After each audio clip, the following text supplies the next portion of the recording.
When she was just 12 years old, Meghan Markle had to complete a mandatory census at school. The boxes to indicate ethnicity were labeled white, black, Hispanic or Asian. "There I was," she has said, "my curly hair, my freckled face, my pale skin, my mixed race, looking down at these boxes. You could only choose one, but that would be to choose one parent over the other, and one half of myself over the other. I put down my pen. Not as an act of defiance, but rather a symptom of my confusion. When I went home that night, I told my dad what had happened. He said to me, 'If that happens again, you draw your own box.'" Living life on her own terms is something she has been doing ever since, and it has made her a formidable woman, who has combined stardom with a social conscience and a keen entrepreneurial zeal. It may yet take her to the heart of the royal family. What an astonishing journey that would be. If Kate Middleton, daughter of a former air hostess descended from mining stock, brought a breath of fresh air to the Windsors, then Meghan's arrival on the scene is even more enlivening. She was born in Los Angeles on August 4, 1981. Her mother Doria, an African-American, is a yoga teacher and therapist. Her father Thomas, an Emmy Award-winning TV lighting director, is Caucasian. For most of her childhood the family lived in the Valley area of LA. It was leafy and affordable but not diverse. Neighbors often assumed Doria was the nanny. Meghan's parents did all they could to protect her from prejudice. She has said, "When I was about 7, I had been fawning over a boxed set of Barbie dolls. It was called the Hart family and included a mom doll, a dad doll, and 2 children. This perfect nuclear family was sold only in sets of white dolls or black dolls. I don't remember coveting one over the other, I just wanted one. On Christmas morning, swathed in glitter-flecked wrapping paper, there I found my Hart family. A black mom doll, a white dad doll, and a child in each color. My dad had taken the sets apart and customized my family." When Meghan was 6, Doria and Thomas divorced. So, like Harry, she knows what it is like to come from a broken home. Despite this, she had an apparently happy childhood, attending first the private Hollywood Little Red Schoolhouse, and then an independent all-girls Catholic school, Immaculate Heart High, in LA. She went on to take theater and international relations as a double major at the Northwestern University School of Communication, Illinois. By the time she graduated in 2003, she had already made her screen debut in the U.S. soap General Hospital. Bigger parts on TV shows such as cult crime series CSI, and finally in Hollywood, began to trickle in. For a time she was on the American version of Deal or No Deal, as a briefcase girl holding the equivalent of the British TV game shows Red Boxes. But Meghan still remembers the days when she had just $40 in her bank account and could barely arrange an audition.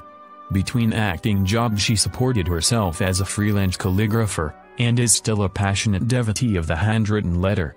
Nailing the part of paralegal Rachel Zane in Suits in 2011 changed everything. Meghan has described it as her Goldilocks role, the one where finally I was just right. The job required a move to Toronto, where Suits is filmed. Some young actresses would miss the buzz of LA, but Canada has its benefits. It's a far less crowded marketplace than California for stars eager to promote their enviable lifestyles. It was an opportunity that, characteristically, Meghan seized. In 2014 she launched a blog called The Tig, with content ranging from politics to her grandma's apple butter toast. The Tig was a showcase for Meghan's off-screen passions: travel, food, learning and dogs. She has a beagle called Guy and a Labrador, German Shepherd named Bogart, both rescued animals. Blog posts and her Instagram account show her squeezing every ounce of happiness out of her life, dancing carefree in a miniskirt and a trilby, or eating raspberries 10 at a time from the ends of her fingers. Meghan is a fitness fanatic, who regularly attends yoga classes and drinks healthy juices. Yet she is also a fearless cook with a weakness for chili sauce and red wine, which she splashes into hot chocolate to make a winter warmer. She remains close to old friends, but her social circle now includes her former Suits co-star Gina Torres, and her stylist Jessica Mulroney, daughter-in-law of Canada's former Prime Minister Brian Mulroney. Bollywood megastar Priyanka Chopra, and tennis ace Serena Williams are also in her contacts book. If such a glossy existence seems almost too perfect, then life has not been without its complications. Thomas Markle Jr., one of two half-siblings from her father's first marriage, was arrested in January for allegedly drunkenly pointing a gun at his girlfriend. Meanwhile, her half-sister has broken ranks in the media. Samantha Grant is reputedly planning a tell-all memoir. As details of her romance with Harry emerged, Meghan closed her blog, apparently accepting it was an open window on a life that must become increasingly private. A similar fate befell her fledgling career as a fashion designer last year. Where she is most visible now, other than on screen, is in the political and campaigning arena. She cites Madeleine Albright, America's first female Secretary of State, as an inspiration. A veteran of a troop visit to Afghanistan, Meghan flew to the war-torn country in 2014, a year after Prince Harry's tour. As an Apache helicopter pilot, she has also been to Rwandan refugee camps, and visited India in her capacity as global ambassador for the children's charity World Vision Canada. In addition, she is a UN women's advocate. Meghan has always been unafraid to speak truth to power.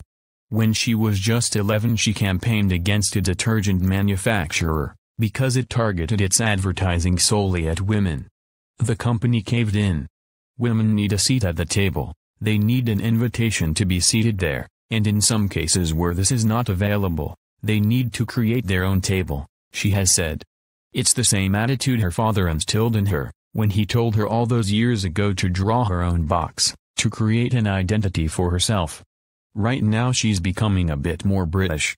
She loves tea and looks great in hunter wellies and a barber. Her dogs even wear Union Jack coats. So far, Meghan's life story has been more about shattering glass ceilings than wearing glass slippers. If she marries Prince Harry, then she will, of course, achieve both at the same time.